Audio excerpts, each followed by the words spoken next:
नमस्कार आदरणीय दर्शकवृन्दहरू। पुस्तकसँग एकैछिन कार्यक्रममा म प्रस्तुता दामोदर ढकाल दीपक आज पनि हाजिर भइसकेको छु।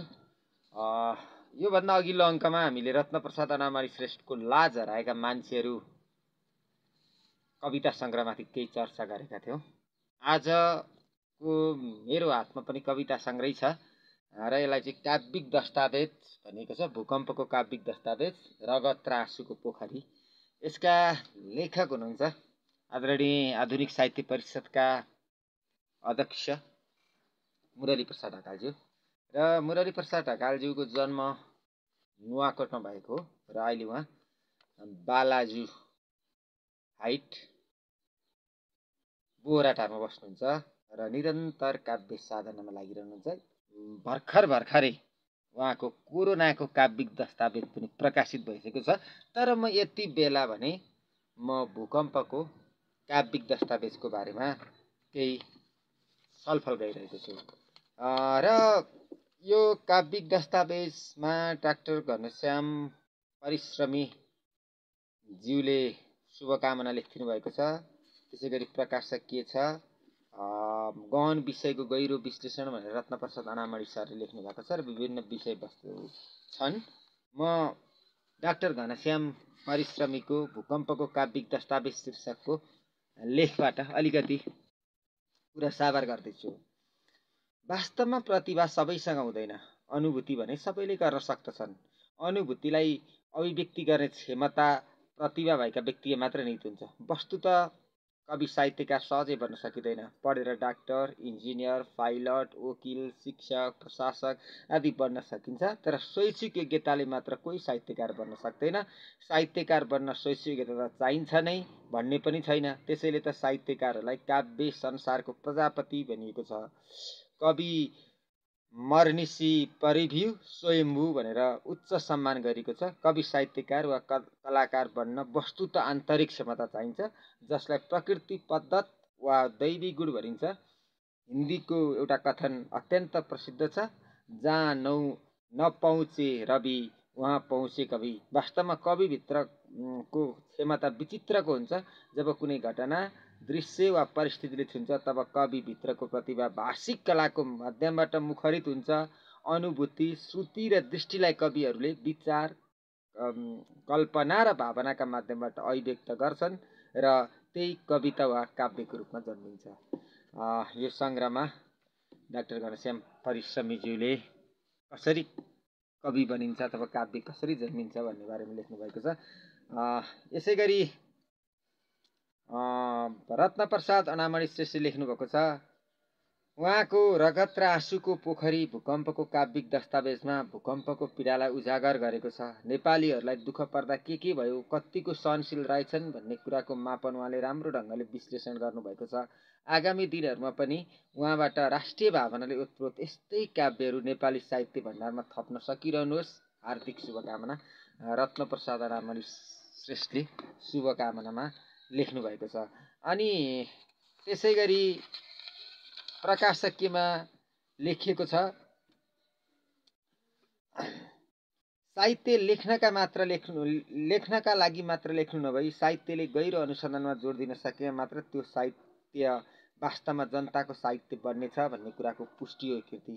कुनै पनि कुरालाई शब्द मार्फत, गीत, कविता लगायतका साहित्यका अन्य कुनै पनि विधामा ढालेर सतै अनुसन्धान र कोठे कल्पना गर्दैमा वास्तवमा नै जनताको साहित्य बन्न सक्दैन। तर उहाँको यो काव्य सम्पूर्ण भूकम्पबाट प्रताडितहरूको आफ्नो काव्य बनेको छ भनेर प्रकाशकीमा लेखिएको छ। र यसमा मुरली प्रसाद ढकालले पनि निकै लामो गन्थन मन्थन लेख्नु भएको छ। जम्मा जम्मी 50वटा विभिन्न शीर्षकमा यसमा विभिन्न काव्यहरू हुनिएका छन्। सुरुमा समर्पणबाट लास्टमा गएर तस्बिरहरू भनेर अन्तिममा चाहिँ रङ्गीन भूकम्पले उब्जाएका दर्दनाक फोटोहरू, पीडाका फोटाहरू पनि कलरमा भेट्न सकिन्छ। म एउटा यसबाट कविता प्रस्तुत गर्दैछु र यो कविता 4 लाइन पढ्छु। स्वर्ग जस्तो नेपालमा शीर्षकमा लेख्नु भएको छ।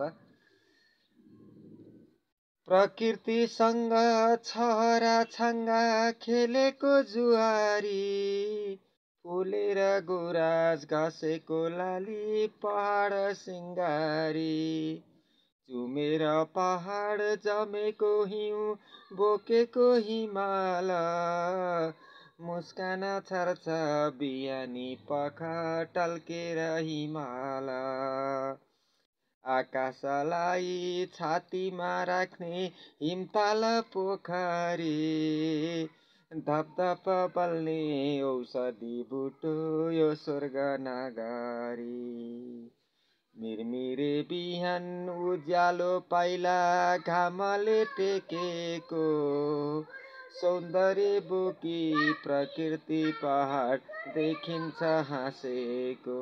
यसै गरी यो स्वर्ग जस्तो नेपाल बासमा प्रस्तुत गरिएको छ र स्वर्ग जति म अब जीवधनको नाश बगरको बास भन्ने अर्को शीर्षकबाट केही कविता गुनगुनाउँछु।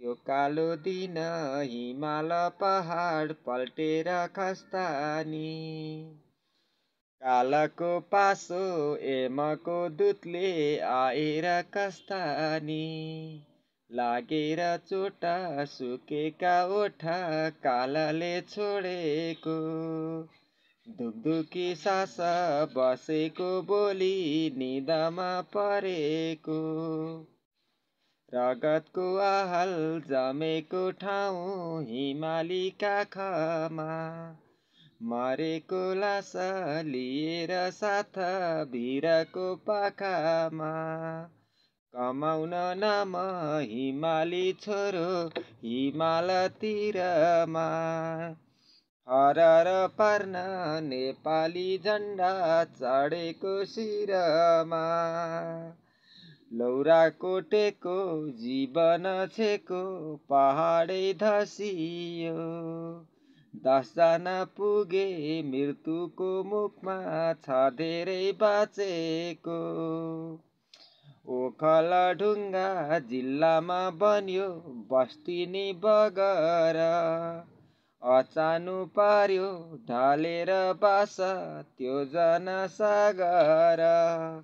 जीवधनको लास बगरको बास शीर्षकमा उहाँले लेख्नु भएको केही कविता पढे। अन्त यो 50 विभिन्न उपशीर्षकहरूमा लेखेका कविताहरूको मोटो दस्तावेज हो यो। अब यसलाई मैले छोटो समयमा पढेर सक्ने त सम्भावनै छैन।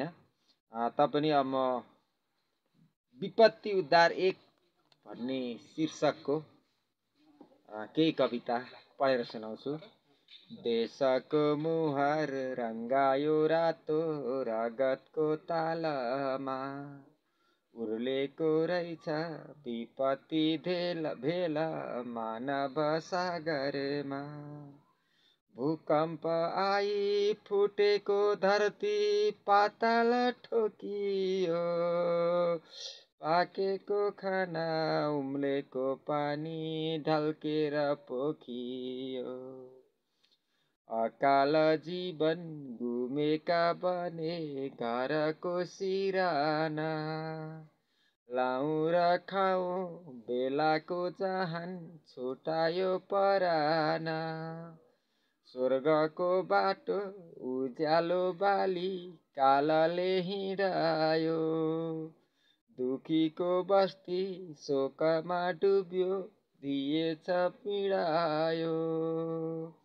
तरेली पर्यो रगतको आहल यो घना बस्तीमा मरेको लास झोपडी भित्र पुरेको दुनिया। यसरी विपत्ति उद्धार शीर्षकमा लेखिएको उहाँका विभिन्न कविताहरू छन् र अब म कविताहरू पढ्दिनँ। यहाँनेरि महाभूकम्प र यसका पराकम्पन भनेर प्रत्येक जिल्लामा के कति मृत्यु भए सबै विवरणहरू यहाँ प्रस्तुत गरिएको छ। र अब म प्रधानमन्त्री राहत कोषमा कति पैसा जम्मा भयो भन्ने विषयमा पनि यहाँ दिएको छ। र म अब यी तपाईहरु देख्न सक्नुहुन्छ कलर फोटोहरू एल्बम छ। यहाँनेरि विपत्तिका विभिन्न दर्दनाक फोटोहरू पनि यसमा समेटिएका छन्। र म अन्तिम पाटो शीर्षकको कवि मुरली प्रसाद ढकालले लेख्नुभएको कुरा पढ्छु। यो विनाशकारी महाभूकम्पले सृजना गरेको विषम परिस्थिति र यसले उब्जाएका घटनाहरूले मेरो मन चसक्क दुख्यो। शोकलाई शक्तिमा बदलेर आउने भावी पुस्ताहरूलाई इतिहासको रूपमा सुरक्षित रहोस् भन्ने हेतुले मैले यो काव्य रचना गरेको छु। यसको निम्ति विभिन्न पत्र पत्रिकाहरू जस्तै गोर्खापत्र, कान्तिपुर, अन्नपूर्ण पोस्ट, नयाँ पत्रिका लगायतका दैनिक तथा साप्ताहिक पत्र पत्रिका र विभिन्न वेबसाइटहरूबाट धेरै कुरा साभार गरेको छु। मेरो यो प्रयासमा ती पत्र पत्रिका र वेबसाइटहरूको अत्यन्त महत्त्वपूर्ण योगदान हुनाले सबैका सञ्चालक, प्रकाशक र पत्रकारहरूमा विशेष धन्यवाद दिँदै आगामी संस्करणमा यसमा भएका कमी कमजोरीहरूलाई सच्याउँदै लैजाने बाचा गर्दै बिदा चाहन्छु। कवि मुरली प्रसाद ढकाल। मुरली प्रसाद ढकालले यसरी अन्तिम पाटोमा आफ्ना स्रोत के हुन् त यो लेखिरहँदा भन्ने विषयवस्तु पनि खुलाउनु भएको छ। अत्यन्त मार्मिक, रगत र आँसुको पोखरी काव्यिक दस्तावेज। यदि तपाईँहरूलाई पनि पढ्न मन लागेको खण्डमा अथवा भावी पुस्तामा एउटा किताब राखौँ के क्षति गरेको रहेछ भूकम्पले भन्ने विषयमा जान्नको निम्ति अथवा काव्यको रसपान गर्नको निम्ति तपाईँहरूलाई आवश्यक परेमा कवि मुरली प्रसाद ढकाल अथवा मलाई पनि सम्पर्क गर्न सक्नुहुनेछ। आजलाई यति, अहिलेलाई बिदा। भोलि अर्को किताबसँगै भेट्ने बाचासहित बिदा चाहन्छु। हस्, नमस्कार।